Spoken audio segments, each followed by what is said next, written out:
And I want to say hello and welcome to everyone here in the School of Love, our first night of the third series.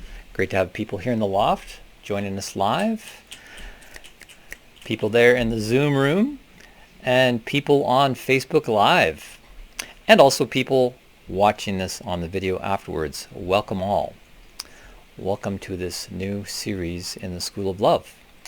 And for those who are new to this, welcome to this starting point. You are now in the love loop, and you are also welcome to go back and watch any of the previous videos from the first two series to see what insights into this mysterious thing called love that you may have missed. However, it is not necessary to go back to the previous series in order to enjoy what is coming your way in this new series entitled Higher Self, Higher Love. In fact, we are going to go back to the starting point of it all with the very basic question, what is love? What is love? It's the what question again.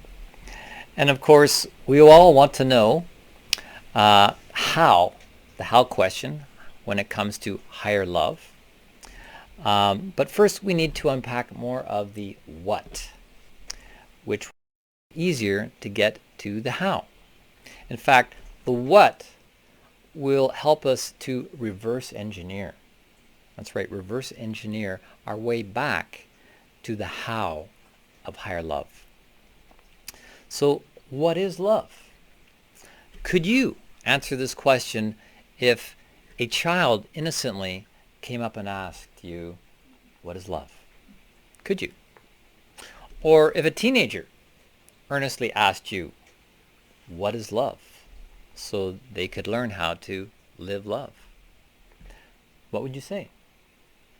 Or if a prospective partner asked you to give your definition of love, as if testing you before you got any further in the relationship, what would you tell them? What would be your definition of love? Well, this poor word love really takes a beating as it gets bounced around in its usage, being the one word we have in English with many different applications, whereas in other languages they have multiple words for one application. Like the Inuit people, for example, they have different words for snow. Right. Different words for snow because there is snow, and then there is snow, and of course then there is also snow, because we have the one word snow, but the Inuit people see snow in different ways, so they have different words for each of the different nuances. And as English is now becoming the dominant language of the planet, we need to define better what we mean when we use a word, especially when it comes to a word like love. Or else you might just find you get a snow job. Snow job, you know what snow job means, right? Snow job is a deception or concealment of one's real motive in an attempt to flatter or persuade. Snow job. And so it's no wonder people are, in a word, suspicious. Suspicious when it comes to love. There's a lot to be suspicious about with love. Cynical about when it comes to love. Not many people believe in fairy tale weddings anymore, where bride and groom get married and live happily ever after. And with Tinder being rated the most popular of all online dating sites, where getting sideswiped has taken on a whole new meaning. People are wanting to kiss on the first date, have sex on the second date, and then tell you they love you on the third. It's no wonder people have become suspicious of the word love. It has lost its currency in our modern culture, with no other word to replace it. Like snow. How about we just use the word as a substitute? hey, I'd really like to snow you. So part of the confusion is that half the time the word love gets used, it might actually be meant. But the other half of the time, they actually might mean snow. And using the word manipulatively. So you have about a 50-50 chance of love meaning what it is meant to mean. So in order to understand what love truly is meant to be, instead of asking what the word means for definition, we need to see if we can connect to the idea behind the word, or in this case, the ideal behind the word. Sometimes when you look up a word in the dictionary, examples are given. So you can see a word in action in its context. For instance, in one dictionary, if you look up the definition of love, you'll read an intense feeling of deep affection, followed by an example such as babies fill parents with feelings of love.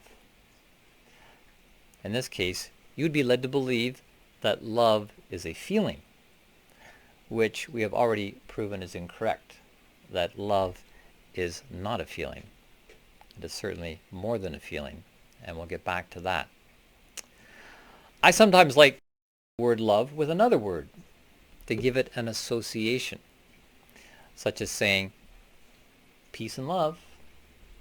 So love is associated with peace and not, for example, with chaos or betrayal or disappointment or some other negative association some may have with love.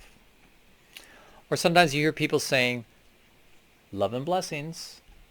So you get the idea that love is a blessing. It is associated with something higher, something beyond the physical plane, something magical. In this session, I'd like to reiterate something I have been saying and teaching for about 10 years, what you might call of evolution. Except I don't call it evolution because that word also has certain negative associations with it. Instead, I call it the aim of the artisanship of the cosmos. The aim of the artisanship of the cosmos. There's obviously an artisanship in evolution. We can see there is an artisanship in both the style and functionality in what has arisen with the creative forces at work in the universe. So I want to share this statement about the artisanship of the cosmos to give context to the word love, which is what I've been endeavoring to do from the very beginning of these series, where I started out with a very text for understanding this mystery of love, calling the first series a theory of everything, including love. And so in laying out what I call the aim of the artisanship of the cosmos that conceived us, my belief that it is helpful to know what is possible in the cosmos, what we might be aiming for, then we can figure out how to get there, how to set our sights accordingly, and to use a modern technological metaphor, how to reverse engineer from the end goal back through the steps necessary to get there, to get to that aim. So I bring this idea of the aim of the artisanship of the cosmos that conceived us into this concise phrasing that I repeat to myself and others as a reminder of what goal to have in mind. And it goes like this. The aim of the artisanship of the cosmos is to raise individual, self-aware, self-directed, free will beings who live from a center of conscious, wisdom-based love and interdependence in service to the whole. All right, I'm going to repeat it. I'm going to repeat it so you get it, because for the love assignment tonight, I want you to have these words tattooed to the inside of your eyelids. That way, every time you blink, you get a quick reminder of what you're looking for when you open your eyes. So here it goes again. The aim of the artisanship of the cosmos is to raise individual, self-aware, self-directed, free will beings who live from a center of conscious, wisdom-based love and interdependence in service to the whole. All right, so I'll be repeating that again later so you can get the tattooing correct. But in contrast to that ideal, that aim, it would be tempting to look at the world and think that modern culture has turned human beings into thoughtless, heartless, lazy, weak-willed, impotent, egotistical, self-serving creeps. And I wouldn't want to have to debate you on that. However, I'm not sure it has been any different in any other age than what we see today.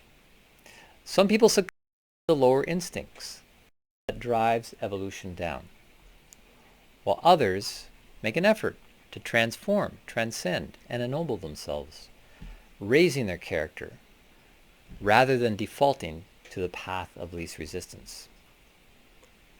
And why? Why do some go some ways and others go other? Y'all know by now. Freedom of will. All right. Freedom of will. Bingo. Freedom of will. And of course, to point back to what I elaborated on at length in the first series, the root of all these problems is the human ego itself. The problem is the ego. And ironically, the solution is the ego. Paradoxically, the human ego poses both the problem and the solution simultaneously. So the human ego is both good news and bad news at the same time. So the question is then, how to make ourselves part of the good news, part of the solution, rather than part of the problem? How? It starts with focusing on the positive. Being a positive, optimistic ego being ourselves. Choosing to focus on the positive rather than the negative. By doing this, we can foster more of the positive. And we have the freedom of will to do that, right? So we can exercise it by freely choosing to focus on the positive and look for the possibilities in the infinite possibilities. This is actually called the positivity exercise, and is one of the love assignments I'll be giving at the end of this session. Now, one of the main ways an ego being is a problem is when an ego thinks it knows. But unless the ego has got down to doing some serious work on itself, it doesn't really know. It just thinks it knows. It's really just functioning from a small part of potential, from a finite part of the total potential being. And the ego prides itself on the little bit it knows. But as my father used to say to me, a wise man knows how little he knows. And my father was not a particularly wise man in the usual sense, but in this way he was wise because he knew how little he knew. And despite that, my father was loved and respected by many people. Not for any wise words he spoke, but simply because of the warmth and positivity he exuded. He didn't try to pretend he knew anything about life. It's when the ego thinks it knows something or puts on the pretense that it knows. This is where the disease of egotism comes in. The disease of egotism. And as they say, egotism is a strange disease. It makes everyone sick except the person who has it. In reality, much of humanity suffers from a chronic, low-grade inflation of the ego. Much of the time, people talk as if they actually know what they're talking about. Have you ever noticed that? If we really knew something, if we knew what we look like, acting as if we knew something, that we look like a dead, bloated fish washed up on a beach, to give you some imagery, we might instead let ourselves be with some humility.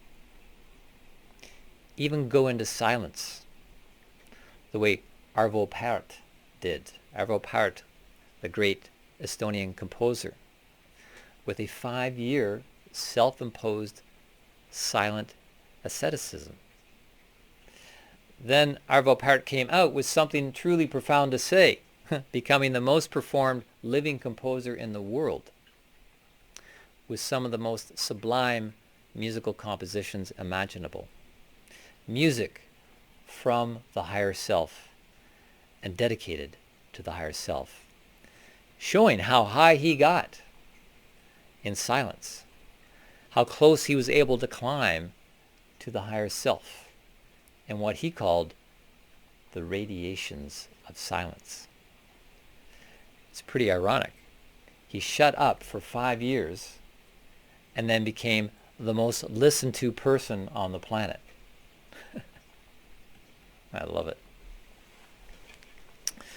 But now, I'm not necessarily sounding like a very positive person here, human egos as bloated fish. So I need to practice the positivity exercise myself, as you will be doing. The real problem to be addressed is, well, actually there's two problems. There's two problems that need to be addressed in a positive way. One thing is to keep in mind, every human being needs to seek and keep in mind a clear and more balanced understanding of what the human being actually is. First off, we are not so much a human being as a human process. We are not here just to be, but to process. This is because the human is a being in process. The human is in fact a transitional entity. We are in the middle of transitioning from one thing to another. It's helpful to have a fixed image of what the human being be. When we don't know exactly what we will eventually be and look like when we make it through this process of human becoming. This is why I like to repeat, the aim of the artisanship of the cosmos that conceived us is to raise individual, self-aware, self-directed, free will beings who live from a center of conscious, wisdom-based love and interdependence in service to the whole. Currently, as human processes, we are part mineral, part plant-like, part animal. Then additionally, self-awareness comes parceled with the human ego. And what does this ego awareness give us? What's it for? Not so much so we can be aware of what we are as human beings, but more so aware of where we are, where we're at as a human process. Processing, part mineral, part plant, part animal, and part egoic awareness. Aware we have these raw materials to work with and can take over the work of the cosmos that conceived us. to transform the mineral part, transform the plant part, the animal part, and in the process transform this ego being part, which is not so much as a process, or more exactly, a processor, a transitional entity who has lots of road ahead in fulfilling the aim of the artisanship of the cosmos that conceived us. I'd like to take a moment again to repeat the meditation we did at the beginning. Practice makes perfect. So we're going to take a little meditation break here. I invite you to again close your eyes, relax, connect with the breath, allowing each breath to draw you in,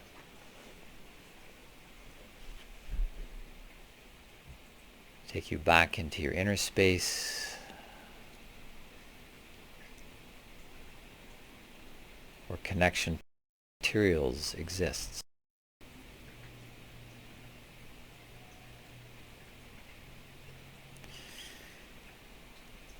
And in that space again, to visualize a square, a simple two-dimensional square, any color, can be in front of you, can be around you.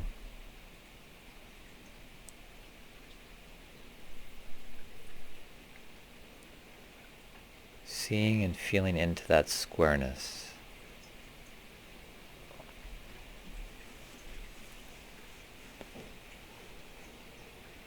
And then within the square, picture a second smaller square held within it.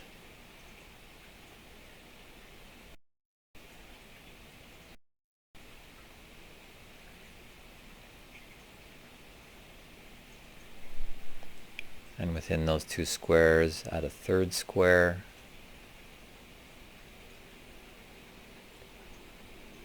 Feeling a growing sense of squareness.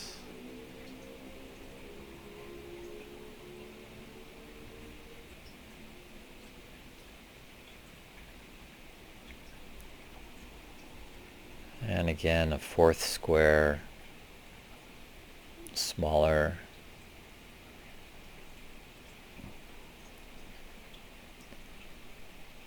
Feeling a growing sense of contractedness in these squares, adding a fifth square, nested within the other four.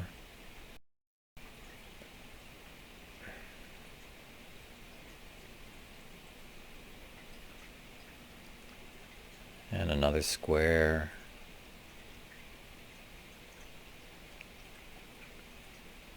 And we'll just keep adding smaller and smaller squares, shrinking them down,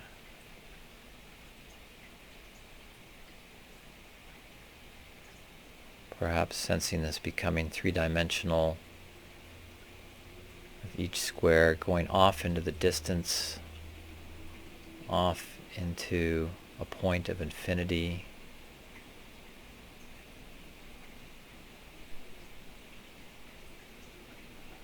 Where there's just a dot at the center of all nested squares.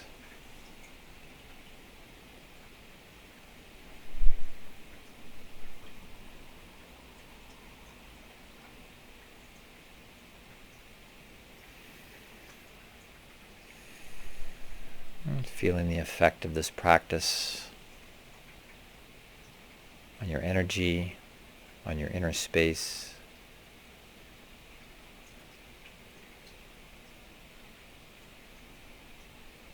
Feeling it imprint upon you.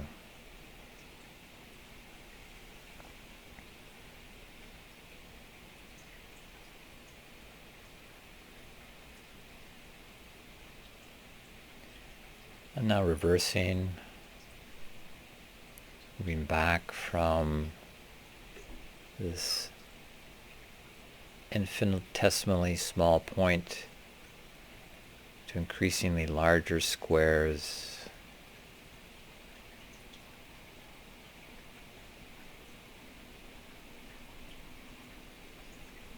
allowing the squares to drop away one by one.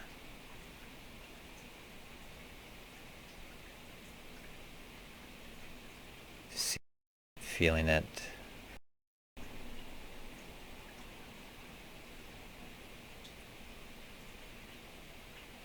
As you work your way back to the first and original square where we started. The break that refreshes.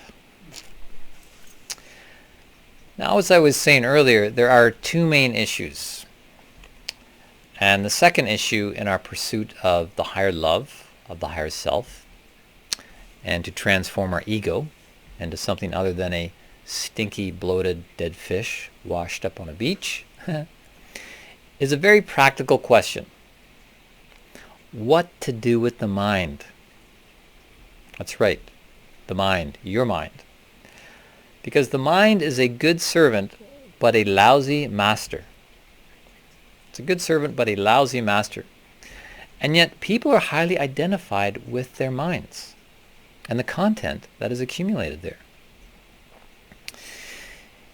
You've most likely never been taught how to use your mind, how to think.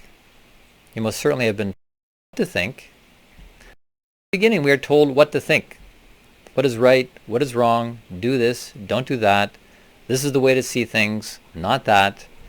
Everybody trying to help us by telling us what to think, but never much advice on how to think. So that will be some of the focus of this series, this third series. What is thinking? How does thinking work? And most importantly, how an enhanced capacity for cognition will connect us to higher self and the possibilities of higher love. Think about it. How on earth are you going to love with any sort of success if you can't think? If you can't think for yourself? How are you going to be able to love someone else? How are you going to love with a higher love if you are relatively stuck? In the previous series, we looked at how there are different kinds of love. And we also made a big deal about the distinction between desire and love. In this series, we'll be looking at how there are different levels of love.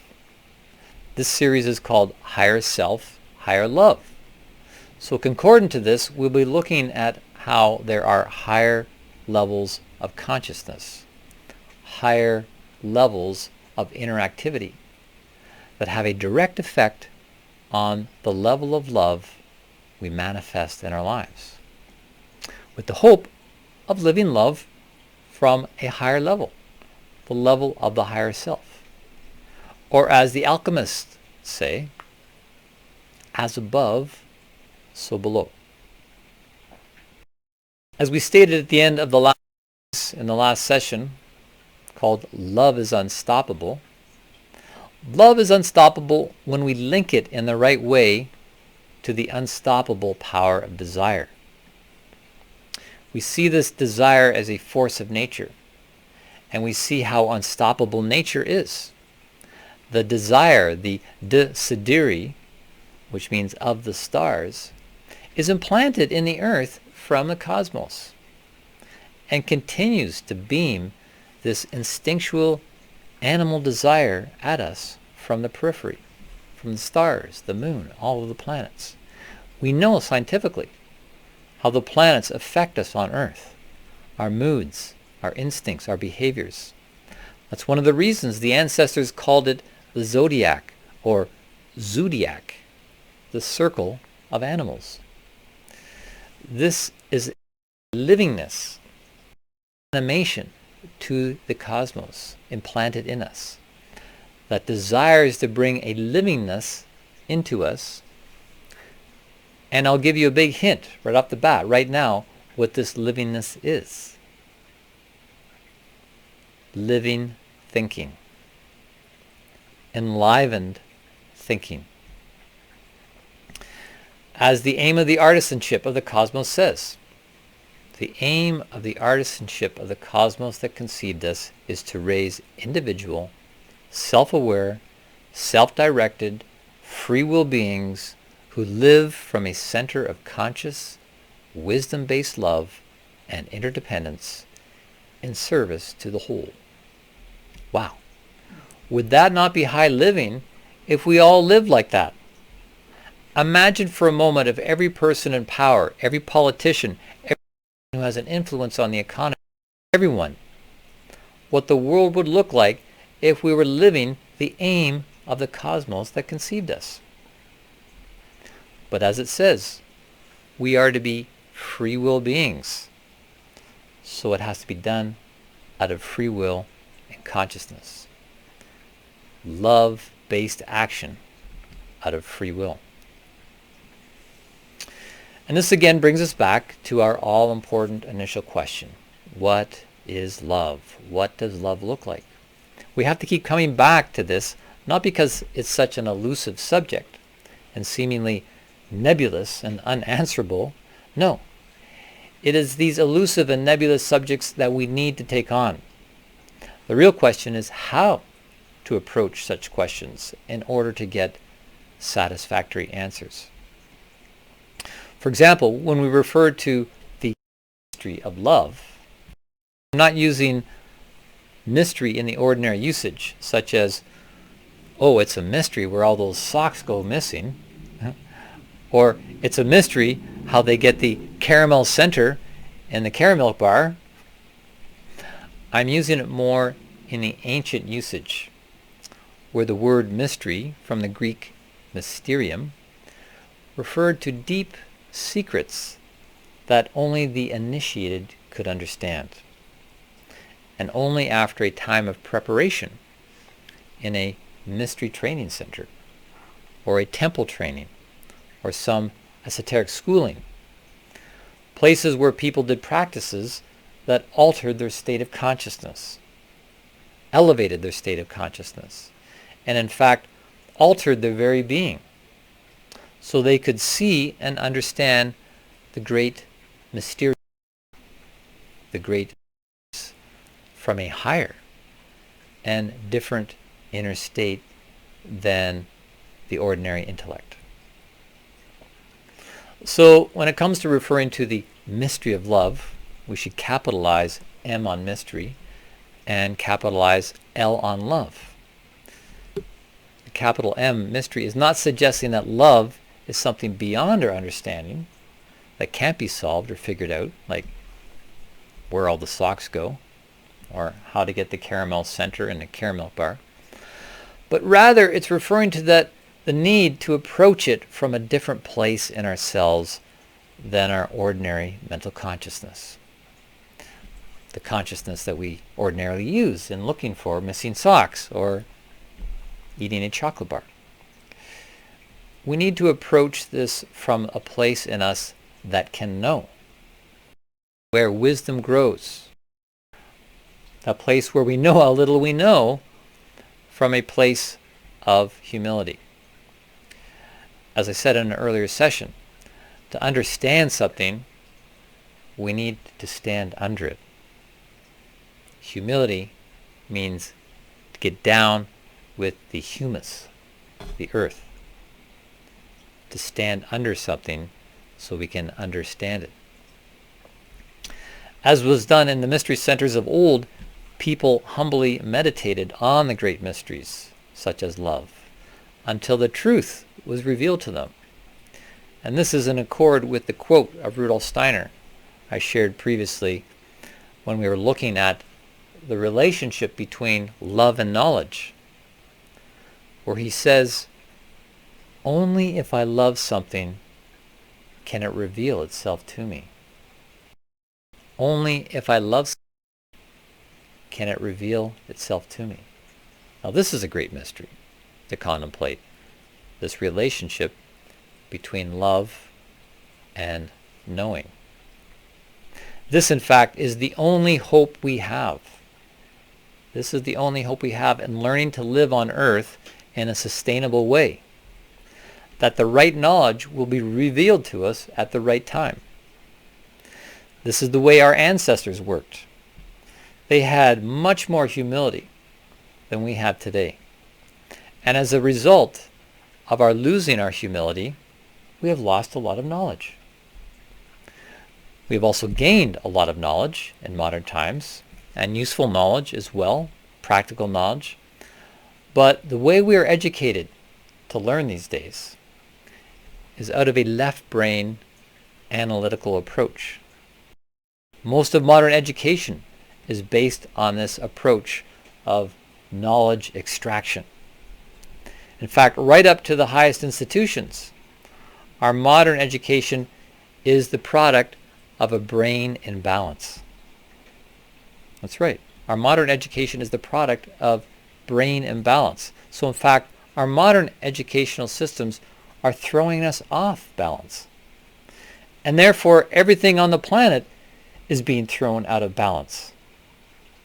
And we know that imbalance is the number one cause of disease, be it physical, mental, or emotional. So, as said earlier, we need to get back to a clearer and more balanced understanding of what the human being is. That the human being is not so much a human being as a human process. Being in process, a processing being. Understanding ourselves in this way from a higher perspective is our only hope. In earlier sessions, I took time to build up an image of our threefold nature. We all have a thinking capacity, a feeling capacity, and a will capacity. We can all think, feel, and exercise will. This is an inner experience. And yet our physical body, our outer body, is marvelously constructed in that these three inner capacities can interface through our physical body into the outer realm, through our brain and nervous system, our heart and cardiovascular system, and thirdly, our metabolic reproductive limb system. Inner and outer can interface and interplay through the physical body conceived by the cosmos that created us. And so love, as an inner thing, can express and manifest through the body in a threefold way. Is love just a feeling?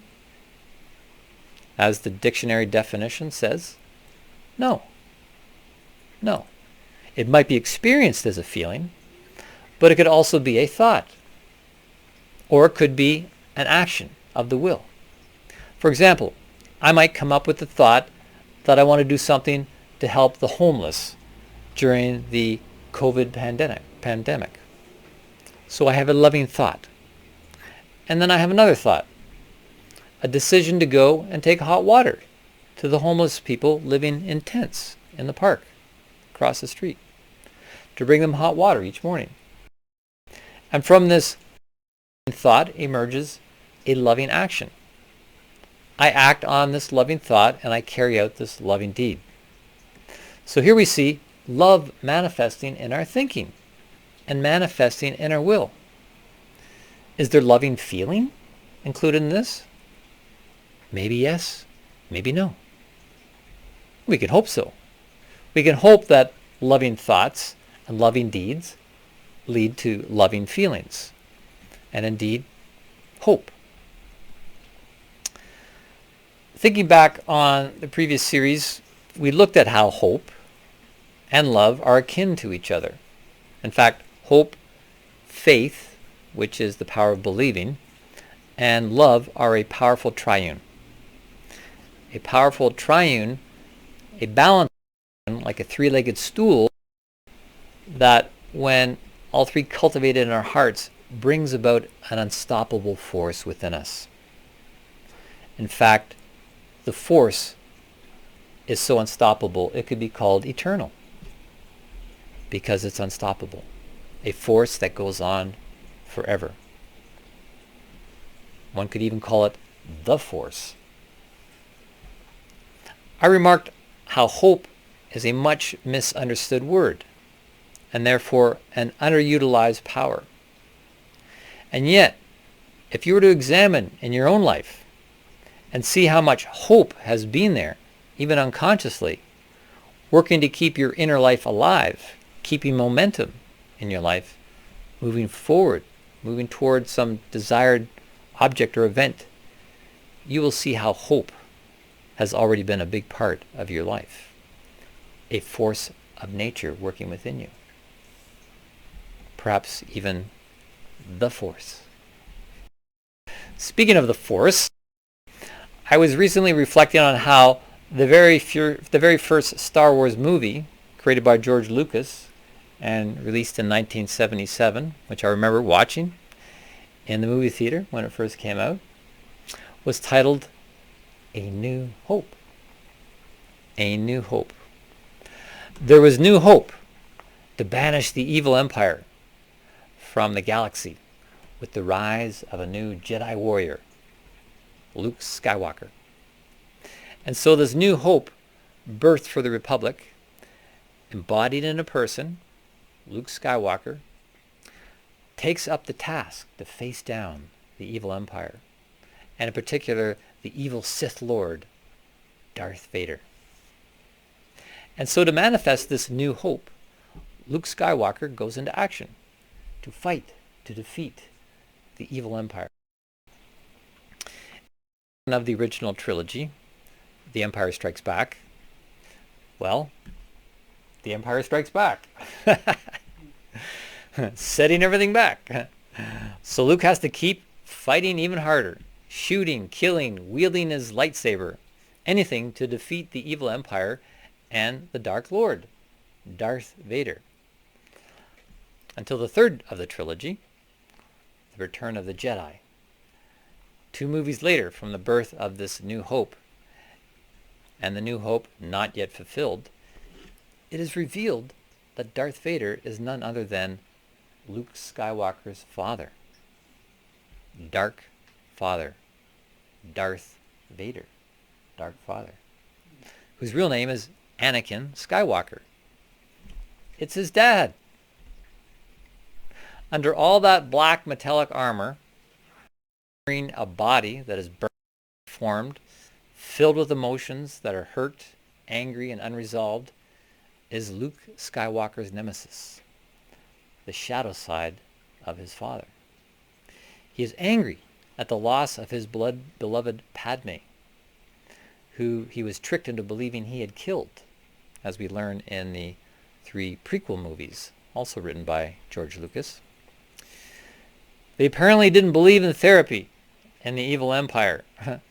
So instead of working issues out, he just acted them out.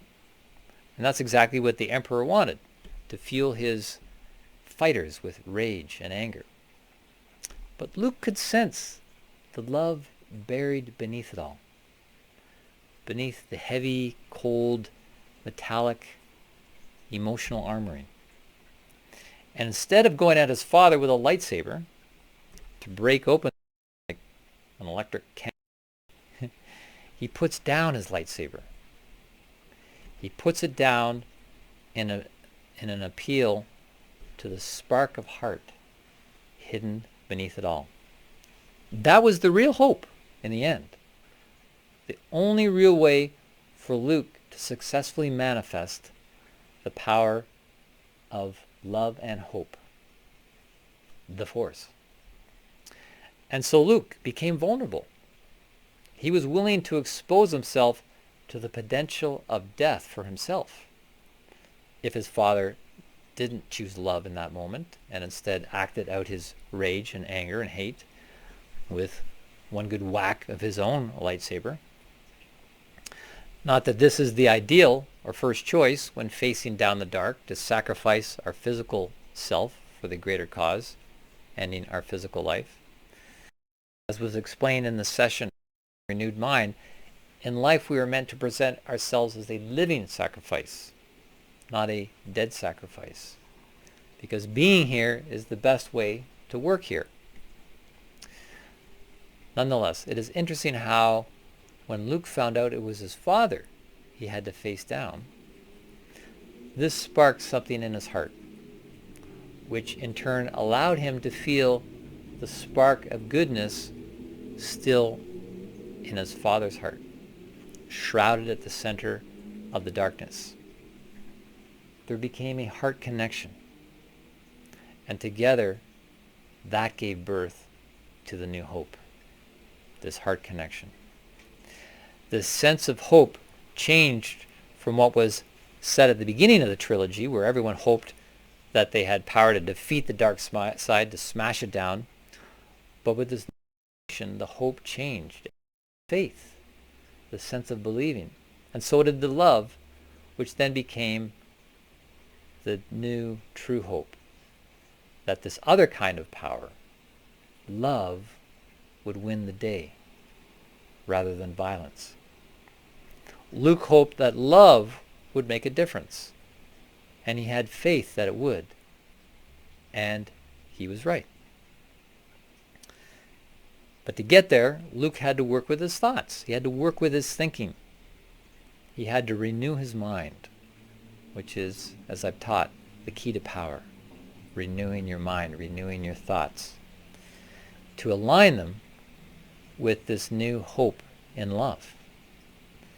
And when he had made that decision to not act violently, but to act out of love, he was able to fan the spark of goodness through a gesture of love, presenting himself as a living sacrifice, saying he would rather die than strike his father down.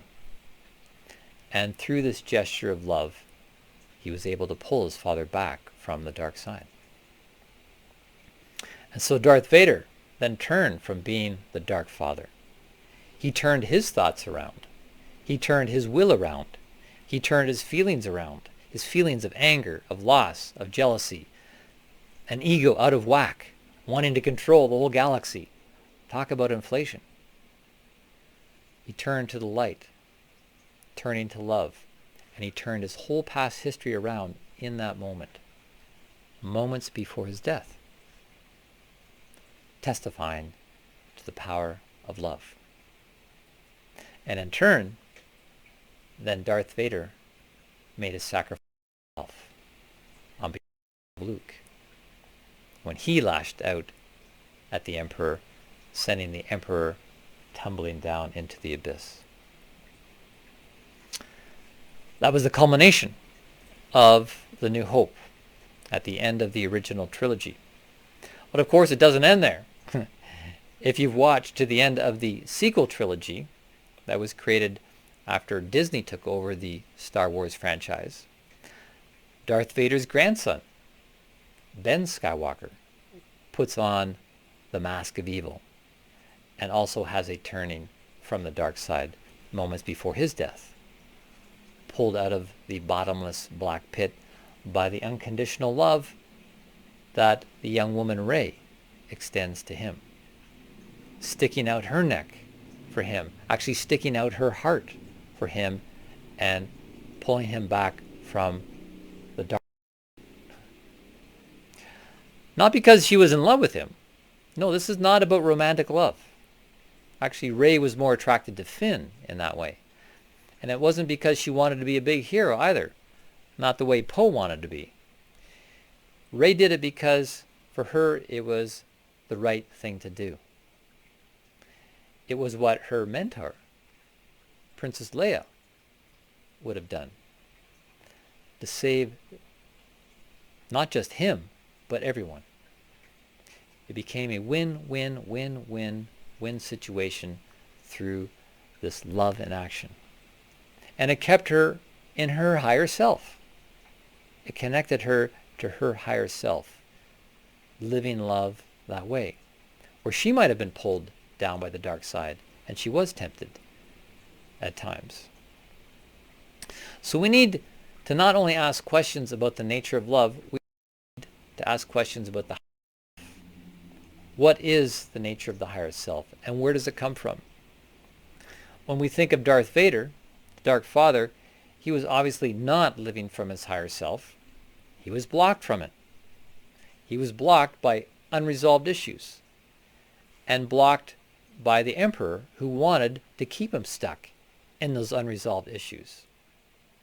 So he was an angry, power-seeking person. You could say a sociopath of the first order. And yet he was able to overcome all that when he was touched by the simple love-imbued gesture of Luke. Darth made a choice himself which empowered him into a higher place in himself, or you could say his higher self. So we see how love needs in our thoughts and actions as well as our feelings. Love is the power of powers. Not because it necessarily makes everybody feel good, making everyone want to make music, dance, hug, wear flowers in their hair, as we see at the Ewok party at the end of The Return of the Jedi. That was a nice way to celebrate the power of love, but we are talking about the supreme power of powers. Because when love is properly understood, we can see that it is a moral compass that guides the use of every other power, be it political, military, technological, status, money, whatever. Love is the power of powers that gives us the moral guidance and how to use power on the planet. That's what gives love this unique distinction. We should not be touching any other powers unless there is some inner guiding force that ensures that the power is used in a moral manner that serves the whole, rather than serving a singular self. By aligning with this idea, this ideal, we begin to align with the forces of the higher self, which then translates into living and manifesting a higher love. Higher self, higher love. Now this may all be fun and far out, looking at this epic sci-fi saga, Star Wars, and seeing what the characters had to deal with in their far out lives a long time ago in a galaxy far, far away. But is it so far away? And is it only of a long time ago? Aren't allegories really trying to present a picture, an image that is archetypal to all of our lives, even in this present moment? And the characters simply representing parts of ourselves, as with any dream sequence? I've used the images of the Star Wars saga, which are familiar to many people, to illustrate something that can seem nebulous and distant, but is actually not so very far away. It's very concrete, or at least is meant to be concrete. That is the relationship between the ego and the higher self. When you look at all the Star Wars movies, we see as a prime theme the relationship between parent and child, and even grandparent and grandchild. This type of relationship could also be considered a mentorship between mentor and student, or mentor and apprentice. This takes place between many of the characters, Princess Leia and Rey, for example. There is the student and there is the one above the student. If we explore this archetype even further, we could say that it ultimately represents the possibilities of a relationship between the ego and the higher self. The higher self ultimately as your mentor. In this saga, the mentor, as a symbol of the higher self or the more idealized self, whether it is for the dark side or the light side, because there is an apprenticeship between Ben Skywalker and Snoke as well.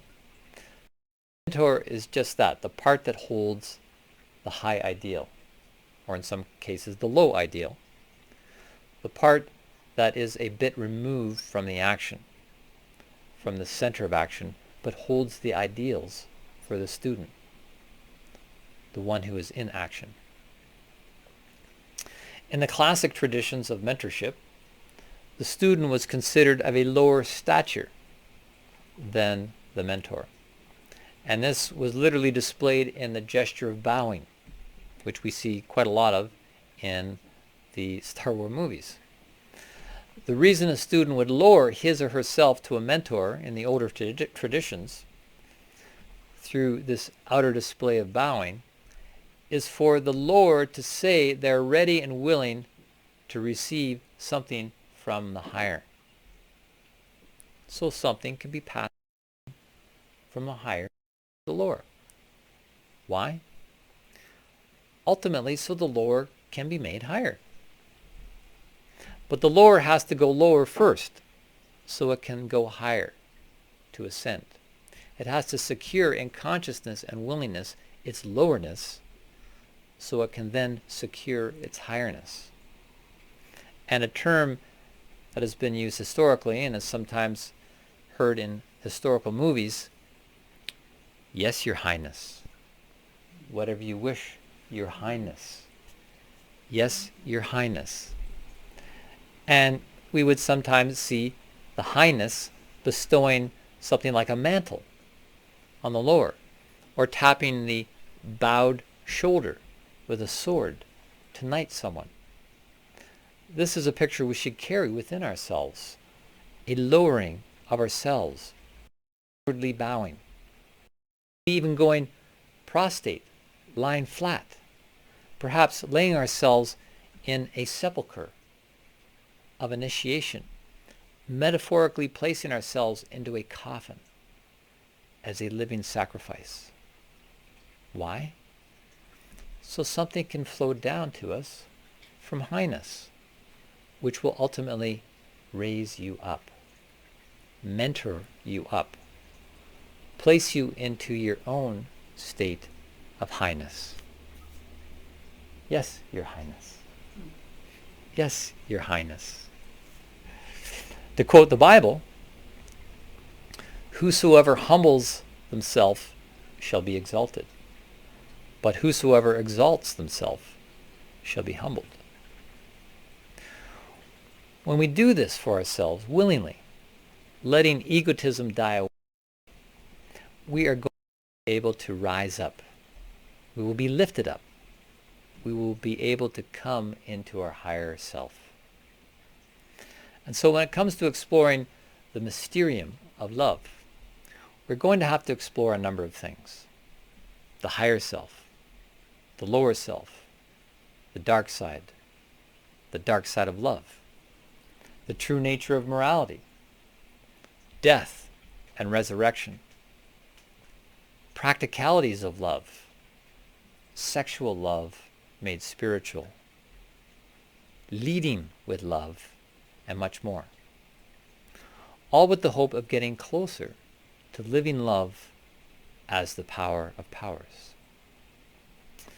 So this first session has been to lay the groundwork for getting high, getting into the higher self, and getting the higher self into us.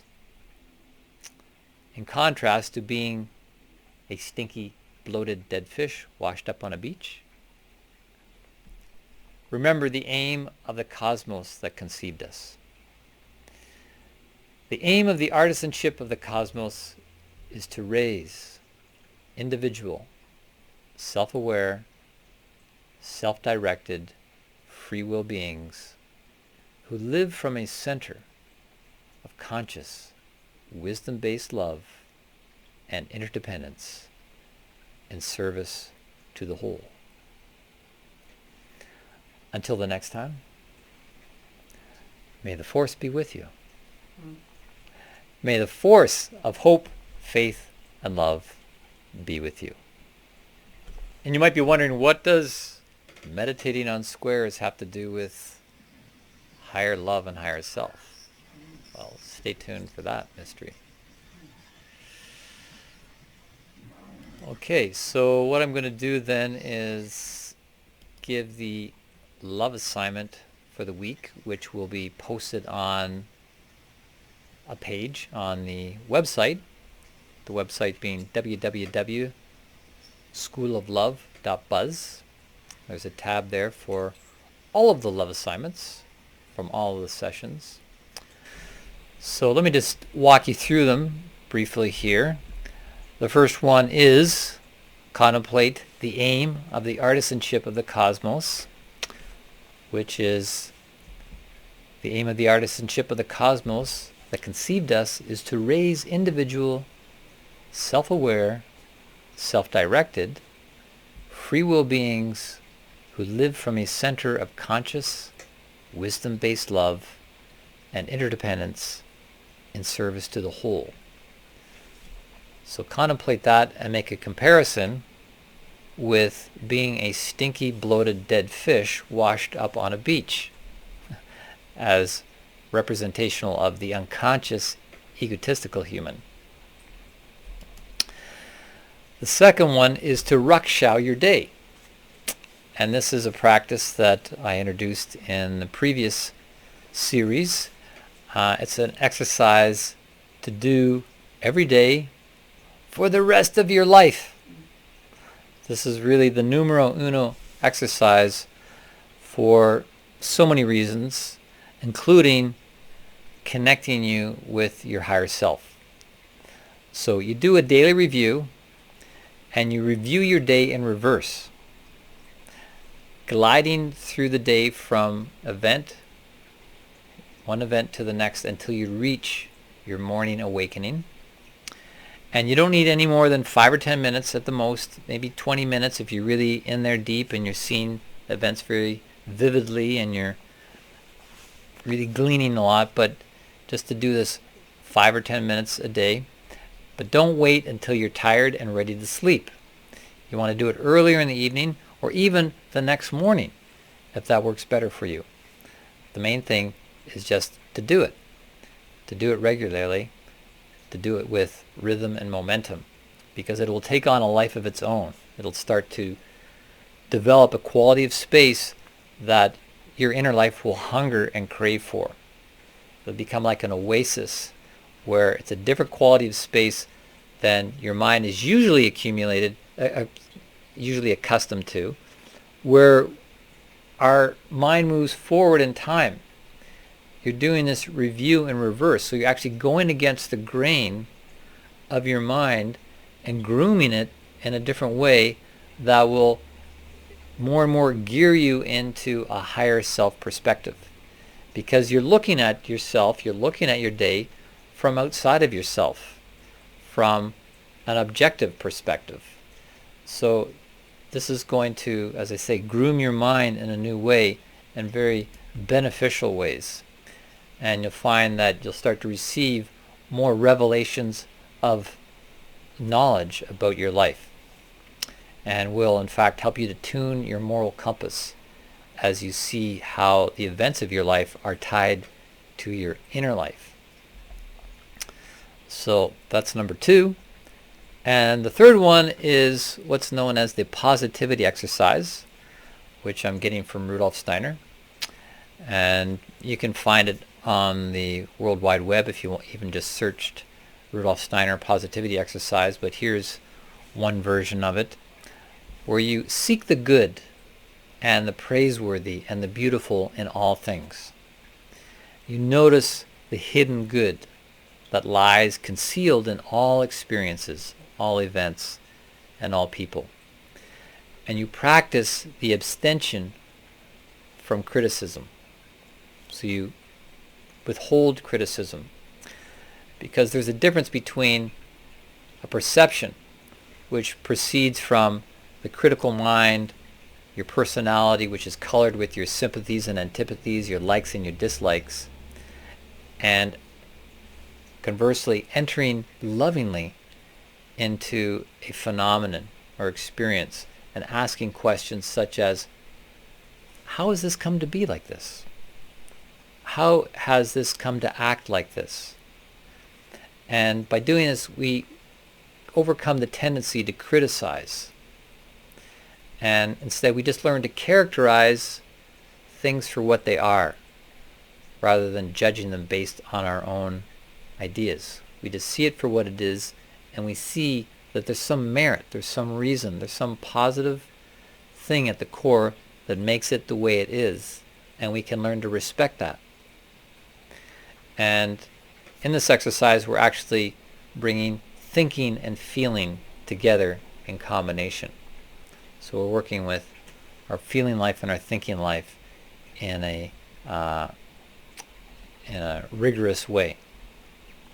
And Steiner also says, if you consciously turn your mind to the positive aspect of your experiences, you will notice a feeling coming into yourself. He says it's as if your skin were becoming porous on all sides, and as if you were opening up wide to all kinds of secret processes in the environment.